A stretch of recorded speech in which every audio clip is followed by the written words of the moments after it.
What is going on, everybody? Welcome into the UDDA Winner podcast. Happy Tuesday evening. Dan Black with you. Joining with me, as always, is SportyJordy. Jordy, how we doing today? I am doing so great. I had the best weekend ever because I'm a diehard Taylor Swift fan. And she re-released my favorite album last week. So got to enjoy that all throughout the weekend. And now I'm feeling fabulous. How many times did you listen to it? Oh, I haven't listened to any other artist all weekend. And I play it. The worst part is I've been listening to the same 10-minute song on repeat for about 3 days straight now. So That sounds about right. About right. Yeah. Well, I don't know. Yeah. I don't know how much Taylor Swift we're going to talk about tonight, but plenty of stuff to talk about anyway outside of Taylor Swift. Although I did hear the album was very, very good. We got some NFL to talk about, some NBA stuff, a little bit of college recap from last weekend. Arguably the worst betting weekend I think I've ever had in my entire life was this past Saturday.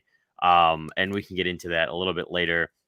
But before we, get into all that, let's start with the newest news. The MLB, obviously the World Series was a little while ago, but the awards are this week. Last night, we had the Rookie of the Year announced, and the winners of that were Jonathan India of the Reds and Randy Arozarena of the Rays. So let's just recap that real quick. These guys were both the favorites to win their respective awards, so it's not really surprising. And I mean, less surprising is Randy Arozarena. He was a top-level prospect. He was the number one prospect in the minors and shot onto the scene, and he's been absolutely phenomenal early on in his career. Yeah, absolutely. I don't think either of these really shocked anybody. I mean, just look at the records they were setting. I mean, Randy had 20 homers, 20 bases stolen. He's the third rookie to ever do that, sitting behind Mike Trout and Andrew Benintendi. Like, it's just like the craziness. And then Jonathan India, he said in the beginning of this year, he was like, this is my personal record. I want to do this for me. That would be like, I've made all my accomplishments. He was established himself as a leadoff batter. He led all rookies in walks and hit by pitches. Like, both of these guys just came out this season and blew it out of the water. So I think absolutely deserved. Yeah, and the awards continue all throughout the week. Manager of the Year tonight. Cy Young gets announced tomorrow, and then we wrap things up on Thursday with the MVP. And in conjunction with that, if you have the UDDA app, one, we hope you're enjoying it too. If you don't, download it and head into the contest tab, because we have a pick six for you. So you pick all six of the correct answers of the AL and NL Manager of the Year, the correct NL and AL Cy Young winner, and the NL and AL MVP, and you can win UDDA bucks. I believe 50,000 UDDA bucks is what you can win a share of. So ton of UDDA bucks to win. So head in there and join the MLB Awards Pick Six. So let's talk about tonight's events. The Manager of the Year in the AL, it's Kevin Cash of the Rays, Dusty Baker of Houston, and Scott Servais of the Mariners. And then on the NL, Gabe Kapler of San Francisco, Craig Counsell from Milwaukee, and Mike Schilt, who actually got fired from the Cardinals after putting himself in conversation for Manager of the Year. You don't see that too often, being in conversation for Manager of the Year, and then getting fired, but unfortunately that happened to him. So who do you like in Manager of the Year? Well, right now, I think, and it's not a necessarily obvious one, but I think it's the most fair, considering that the Mariners, they were not expected to do anything, and then they came out, and it's not like they blew everyone out of the water, but they were so strong. So I think for them to be able to do that, you have to give it to Scott in that aspect, because a lot of these teams did exactly what we expected from them this season. We wanted them to be good, and they came out and they were good or even great. Mariners were kind of a different story. So I think the fact that he was able to make that happen gives him like the ability, like, listen, you took a team that no one really had any expectations for and made them better. So that's who I am giving it to. Yeah, I mean, it's fair and valid. I think that, I'm sure he'll be using that in his argument to win if they could argue with the committee. I think eventually though it will be Kevin Cash. I just feel like given that the AL East is pretty tough, and they were just really dominant again. We all know the history and the story of Tampa Bay. They don't have any fan presence. They don't have a ton of money that they usually spend, and they sort of had to work with what they got. And consistently, he's done that. Did this past year, 100 wins. It's hard to get to 100 wins and not win Manager of the Year usually, That's unless fair. someone That's really absolutely fair. blows you out the water. On the NL, I think it's pretty easy. Gabe Kapler has to be the clear favorite, taking over San Francisco, who was not supposed to be anything good. The AL West NL West was unbelievably talented, and they took the bull by the horns from really day one and never let go. And as Phillies fans, it's a gut punch. It really is. It really is. Because it's like, come on. Like, you couldn't do anything for us here. And then you go off and you're looking great. Like, it's frustrating. It really is. Well, how much of it was him versus how much was it the lack of talent? Dun, dun, dun, dun. This is a very fair point to make. That's why I was all about the not firing Gabe Kapler thing. But, what do I know? I'm just a social media guy. Let's talk about the pictures. The Cy Young in the NL, Corbin Burnes, Max Scherzer, and Zach Wheeler. In the AL, Garrett Cole, Lance Lynn, and Robbie Ray. I'm going Zach Wheeler and Robbie Ray in this one. That's what my gut's telling me here. Yeah, I kind of am too. I think Garrett Cole, if he didn't struggle as much as he did in the last 2.5 weeks of the season, 3 weeks, I think it would have been I think he could have had a better chance. But I think just given the fact that he struggled so much, and after the whole grip gate situation that happened last year, he really struggled. So I think that definitely puts a damper. Robbie Ray wasn't fantastic, but he did lead the AL in ERA, innings pitched, and strikeouts, so that helps. And then, I agree with you on Zach Wheeler, especially given how bad the Phillies were. He was really the only bright spot on that team and single-handedly willed them in that pitching staff. So hopefully he can pull it out. And then finally, let's go to the MVPs. In the National League, we got our boy Bryce Harper, then Juan Soto and Fernando Tatis Jr. In the AL, Vladimir Guerrero Jr., Shohei Ohtani, and Marcus Semien. So for the NL, you know exactly which direction I'm going. And this isn't even because I'm a Philly girl. I think this is so well-deserved. Bryce Harper, all of the way. I mean, just seeing what he did for this team, he got it's frustrating being a Phillies fan. Haven't made the playoffs in a decade. It's been a long journey. But for Bryce Harper to basically be the one thing that's kind of trying to carry us through and moving us in the right direction, he just makes such a difference. And I think that's what makes you MVP. What are you thinking for AL? Yeah, I agree with you with Bryce Harper 100%. To me, it's Shohei Ohtani, mainly because he pitches too. And he's an elite pitcher. Not only can he hit, and not only can he do everything offensively and, a normal fielding player, but he's a lights out starting pitcher. And that in its own right, along with the offensive numbers that he puts up, as much as I love Vladimir Guerrero Jr. and he is great for baseball, he's a great personality. He's incredible to watch the amount of power that he has. It's hard. It's hard to compete with that when someone else can do basically the same thing you can do offensively, and they can win 15 games a year as a starting pitcher. That's just unbelievable. And Shohei Ohtani is something we rare. may never see. Special, We'll never see another Shohei Ohtani. So whichever one wins it, it's gonna be awesome. But I think if I was betting, which I will be, I would put my money on Shohei Ohtani.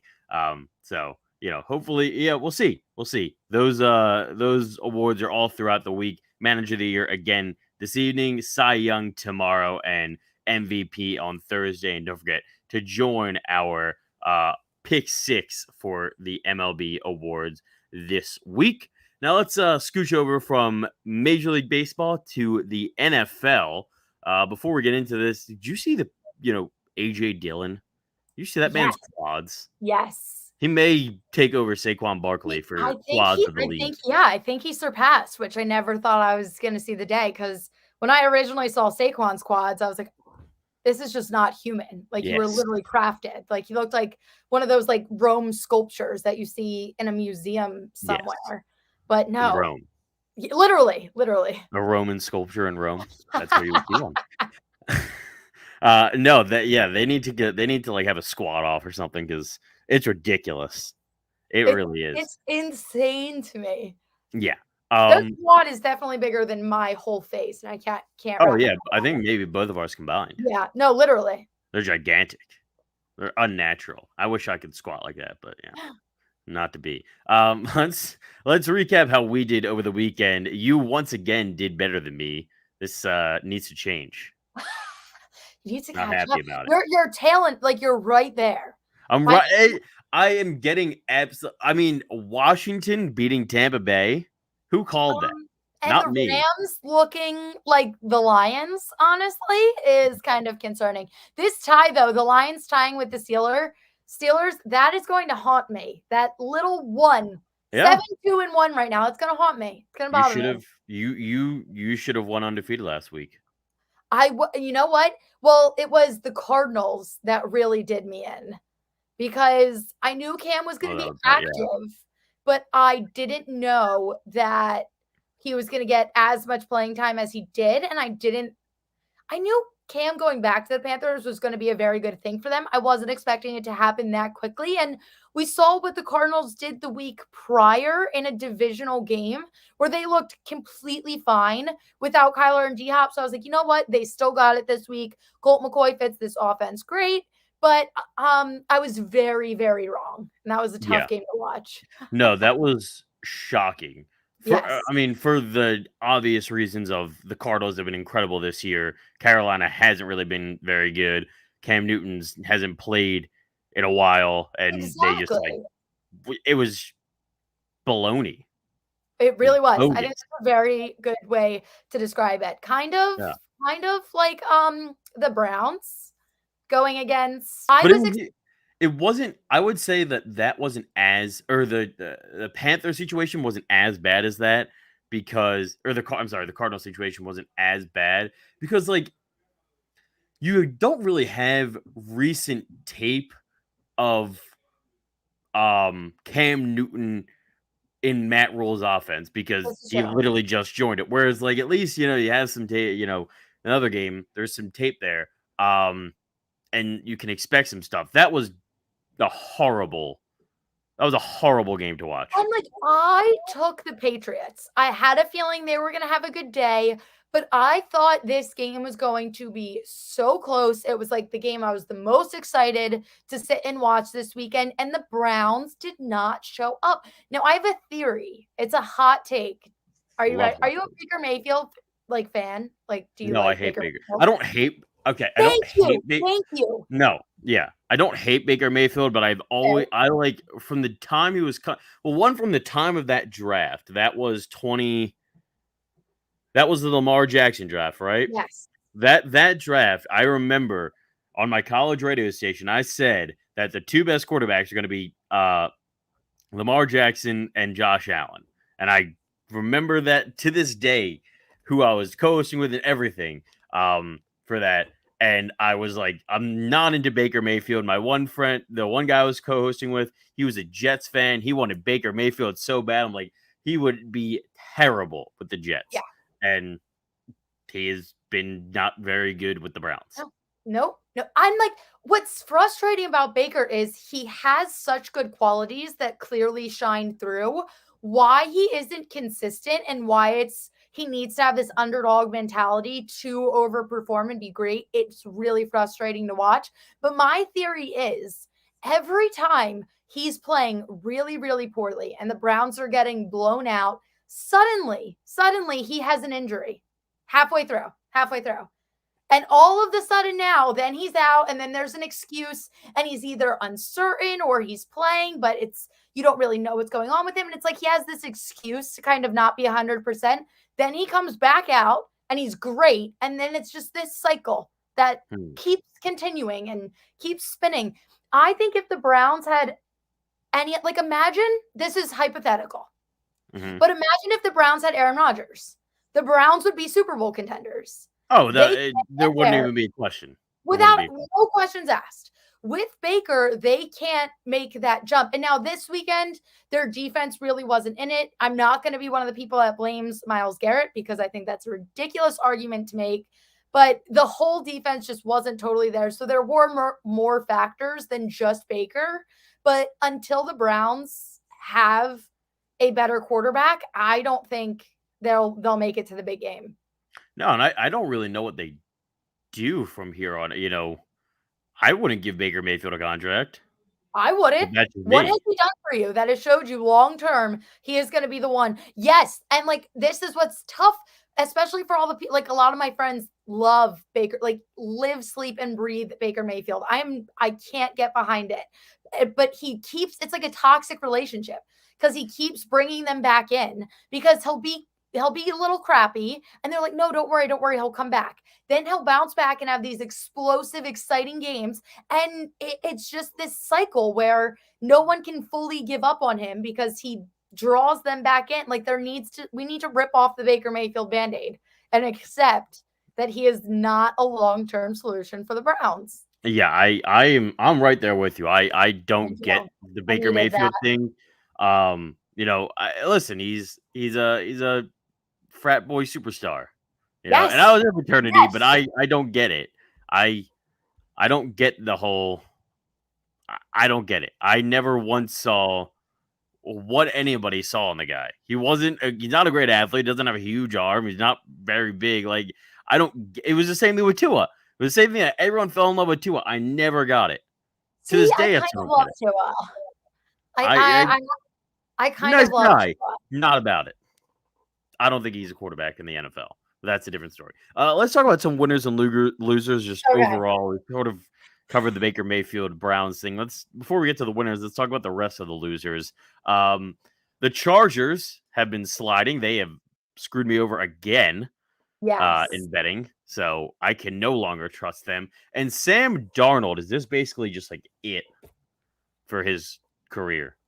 Yeah, I'm convinced that Sam Darnold has just solidified himself as a QB2 for the rest of his Yeah, career at this point. For you to get benched for Cam Newton, who hasn't played in 10 weeks, he fully lost his starting job. Now, the thing with the Panthers is Cam Newton got lucky because he came in at a time when Christian McCaffrey was healthy, but then we also saw him leave in this game. He had to go to the Blue Medical tent. We don't really know what's going on there. So it's a question mark. Was this a fluke? Did Cam get really right. lucky? Was it explosive? Or are the Panthers a solid team once you remove Sam Darnold? So these are questions that I think are going to get answered over the next couple weeks. But either way, I don't think we see Sam as the starter for the Panthers moving forward. No, And certainly for not. the Chargers, I don't even really know what the problem is. Neither Like do I. I don't know what's going on because everything was working so beautifully. How do you just get stuck in this rut all of a sudden with no major changes? I get it. You have some injuries on defense. Losing Asante Samuel Jr. is tough, brutal, but you should still be beating the Vikings Yeah. comfortably. Yeah, I mean, and like, I don't know what's happened to Justin Herbert either. Maybe it's just last Oh, year. we have his jersey hanging on my I know, wall I behind know. my Devontae Adams, Devontae Smith. You're Team Herbert. I get it. Damn, I Um, love him. I love Justin Herbert. I loved him out of college, but I don't know what's happened to him. And again, I thought they would be able to take advantage of Kansas City's sort of dire situation the last couple of weeks. They didn't.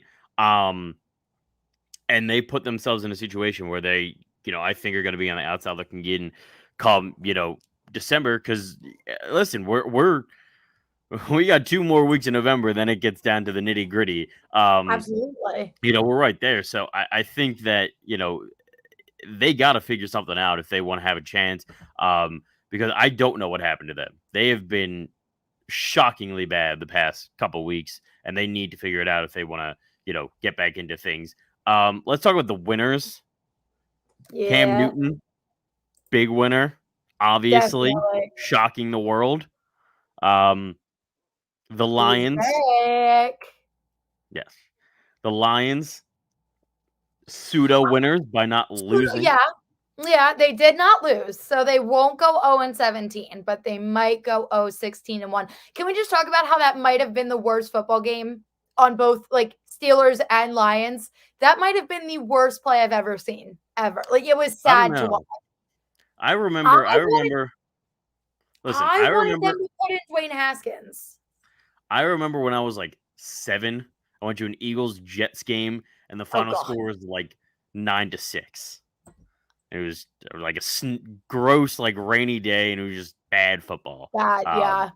I mean, it wasn't a tie, but it Someone should have won. been. So yeah, neither team really deserved to win. This was similarly bad.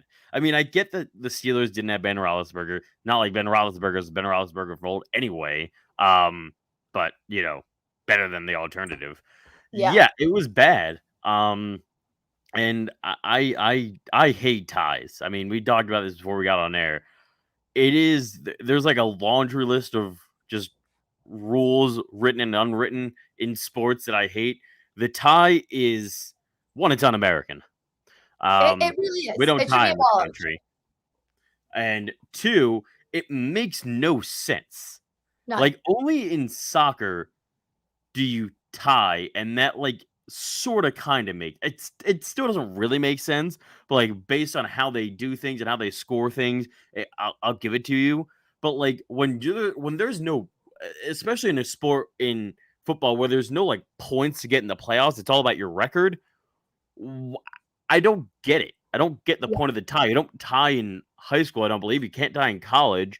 Why would you tie in the NFL? Yeah. It's just a stupid rule. Even if they don't do it exactly the way college does it, there's easily a way for them to figure out something that makes sense so that no game ever has to end in a tie ever. I'm pretty sure I saw this statistic today that was like the sixth game in the last decade that has ended in a tie. It's not like this is like a reoccurring thing. Like just get rid of it. No, there's like It is one a so year. There's like one a year. Yes, and it screws you. It messes up your record. It makes everything super confusing for the rest of the season. I'm Yeah. stuck with it on my record now because I took the Lions thinking they were going to beat Mason Rudolph. I want it gone. I want it abolished. I'm here if you want to get creative. Make kickers a little bit more exciting. Start doing a field goal kickoff This at the end. Do something, but get rid of the freaking tie Before we move on to before I our rant final any talk with the longer about NFL. NFL This ties. is this is my this is my fix to the overtime rule, similarly to college, because I don't hate the college rule. I just think they start too close.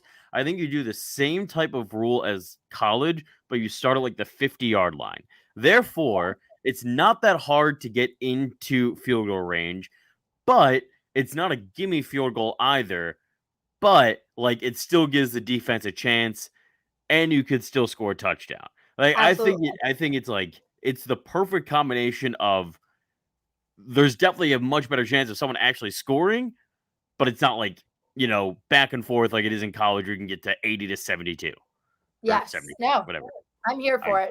Hey, we are definitely that, on the same page there. If I never that's have to that's see another NFL tie ever again, I will be a very happy human I'm being. gonna I'm gonna text Roger Goodell about that. Yeah, no, we'll call him up personally and be like, Yeah, yo, come on. Roger, listen to me. Let's talk turkey here, bud.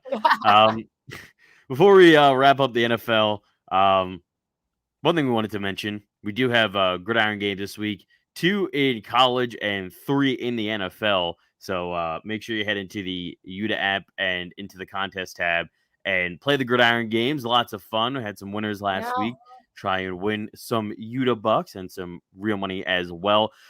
Before we get to the NCAA football side of things, let's wrap up the NFL. We're just about at Thanksgiving, so it's fair to talk about the Super Bowl and as things shape up. So, Jordy, who do you think is going to be playing in the Super Bowl come February? So early on in this season, I was very convinced about the Packers and the Bills. That was like before this season even started. That is who I saw going to the Super Bowl. Now that we're here, I can still see this happening easily. Like I'm still sticking with my before the season predictions. However, I will give you some supplements that I would also love to see.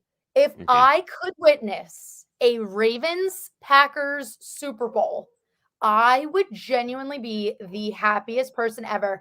And I love that because no one really expected anything from the Ravens. I know they're coming off of a tough loss in Thursday Night Football last week to the Dolphins. I get it. But no one expected anything from the Ravens this season because of all the injuries and what Lamar Jackson has been able to do, what John Harbaugh has been able to do, the way they're able to coach and prepare and take down teams that we all thought they had no business beating. I think if they play it smart, they got robbed 2 years ago by the Titans. That was their Super Bowl year. I'm 100% convinced of it. So I think if they could have this miracle run, they don't even have to win it, just get there. That is just something I would love to see. And I think it's very deserved on their end. Another one from the NFC, if I could see the Cardinals in the Super Bowl once they get healthy, Kyler and G-Hop are back, especially when you have the Rams who are supposed to be this Super Bowl powerhouse that has gotten completely blown out the last 2 games. Matthew Stafford does not look like a Super Bowl quarterback. This doesn't look like a Super Bowl offense or defense that we all kind of pegged them to be. So if the Cardinals can come in and be like, hey, sorry, you are not the champions of this division. We actually are, and we're going to take this and run with it. It would be beautiful. Fair enough. No, I mean, watching this season where I originally thought Buffalo was a lock, really. I similar to you and to most of America. And I really thought Tampa Bay was a lock, but I see glaring holes in all the teams that are sort of a shoo-in. Like Kansas City, up until last night, has looked very mediocre. Aside from last night, like the first 2 weeks, they have not looked like Kansas City. Yeah. Buffalo has had some duds. Tennessee's now without Derrick Henry. Who knows what they look like come playoff time? Yeah, without Derrick Henry, they're winning. It's right. Doesn't make any sense. Yeah, it's absurd. And then the Chargers, like we talked about, they've been underwhelming. Then you look on the NFC, the Rams got destroyed last night. We'll see how they can all fit together come the end of the season. The Packers still have some holes, although I think they really are the most complete. And this defense. Yeah, it's been phenomenal. Not what I was expecting at all. I was expecting them to outscore everybody. It's been phenomenal. Beautiful. And, Tampa Bay's been their defense is, leaving some things to be desired. So that could be here.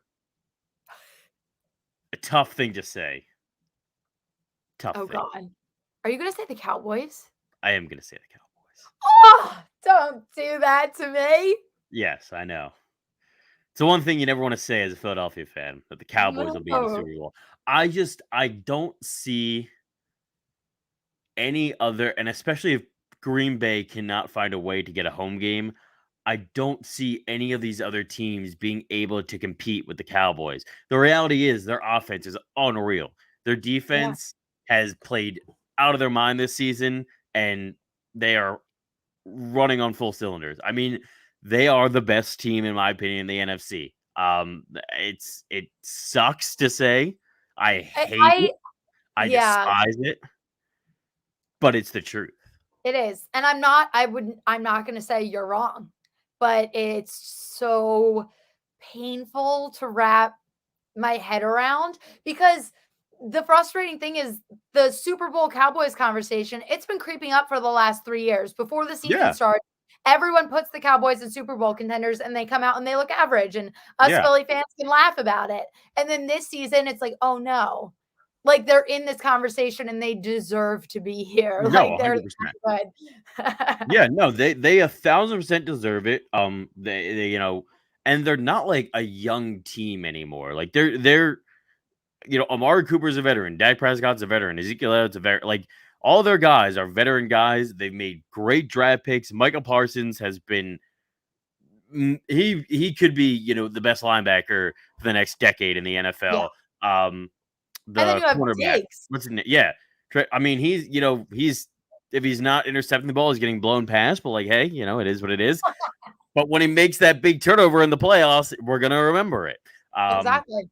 So, yeah, I mean, I think I would love to see a nice, 90s rematch, like Bills Cowboys, two elite teams of the 90s. Bring some memories back, but hopefully Buffalo can actually win one. Yeah, I was going to say I'm here for that just so I can be the biggest Bills fan Oh, my God. I already have my built different sweatshirt. I would rep it so hard that day. Yeah, I think that would be a fun Super Bowl. It would be. And it's funny too, because if you looked at a map, who are you rooting for in the Super Bowl? The whole country would be Buffalo, and then Texas would be Dallas, and that's it. And probably just like Dallas would be Dallas. Yeah, It wouldn't even be Houston.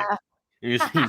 It would just be like a little circle with Yes, a star on it. The whole country would be like red, white, and blue, and then you just see a tiny little navy star at Dallas.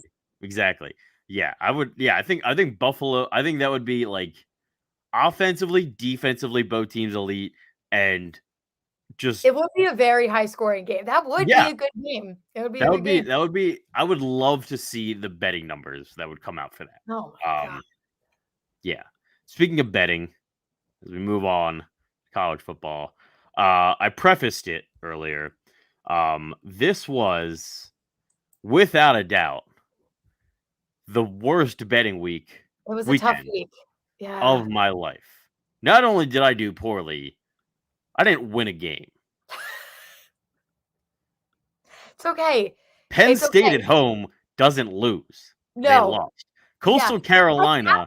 At that point, if you have Penn State losing at home, the whole weekend's a wash. That's just your indicator. It's like Alabama losing. I've legitimately never seen Penn State lose at home. I don't think I've ever seen it. It's bad. Especially when it's as loud as it was. They don't lose. Coastal Carolina loses to Georgia State? I don't think so. Oklahoma? They're putting back Spencer Rattler, putting him back in. Why? Shocking. Why? He's terrible. Yeah, he really is. And you had the perfect transition. You had the perfect excuse to take him out and leave him out. Why put him back in now? I don't get it. It was just I may not even make picks this weekend. I'm still gonna make them. Take the weekend off. I should. Just talk to my therapist. Yeah. Why did this go so poorly for me? Yes. You need a breathing. Listen to some Taylor Swift. No. Take the weekend. Regroup a little bit and then get back out there. I mean, Syracuse, I thought they would cover +3 against a, okay Louisville team, get absolutely murdered. That was sad. Miami loses to Florida State. Florida State hasn't been good in forever. And then Purdue, after an upset win over Michigan State, I didn't expect them to beat Ohio State, but you can't cover 20. Yeah. These were all just awful. Awful. No, it was a brutal. I feel like this season in college and NFL has just been the most up and down I have seen in there's no consistency and you can't figure anyone out. And just when you think you figured out a team, they come out the next week and they're like, we are actually not who you thought we were. No, excuse me. It is infuriating. It really is. And it makes it, it obviously makes it so hard to bet. Which kind of makes it fun, but then also it's let me win. I know what I'm doing. Let me hit one parlay. Yes, one. All I ask. One. Just one, and I'll be good. But yeah, that was just that was tough to look at. No, it's okay. We'll see how we do this week. We'll bounce back. At least, let's look at the bright sides. You can't go downhill from here. Exactly. You can only go up from here. That's a valid point. If you win one game next week, you're better. I'm better than I was. Direction. Exactly. You're true. That's true. It's wise words. Wise words. Yeah. That's right. That's right. We gotta think positively here. Yes. Gotta think Yes, positively we here. can't give up. Yes. Let's head into the NBA to wrap up our show. Got some games tonight, but first, some news out in LA. Anthony Davis, he was tossed. Was this not the weirdest thing you've ever seen? I did not see the full thing. I was very Okay. confused by it. I still don't understand actually what happened. So basically, he was tying his shoe. The refs allowed the play to continue. He jogs back on after his shoe is tied, and they literally stopped and threw him out. And I was like, wait a second. I was like, is this real? I was like, what's happening right now? It was like the most random thing I've ever seen. Yeah, well, NBA refs historically are kind of like they're just weird on things. They get power Like, hungry. they do. They get very power hungry. Insane. Probably the worst. Out of any of the officiating in major professional sports in America. They are the most power hungry. By far. Yeah, I don't like it. It was just like it reminded me sort of like the Tim Duncan thing when he got thrown out for like Yes. laughing, and it's just like what, like why? Yes. But it's even worse because it wasn't like he was like interrogating the ref or He anything. wasn't doing any, he was putting his shoe back on. And like, if you watch the video, it's literally like he did nothing. The refs allowed the play. He looks up and he was kind of like, like, okay. And then he just jogs back on and then they stop and throw him out. And I was like, why? Like, No, what is happening right now?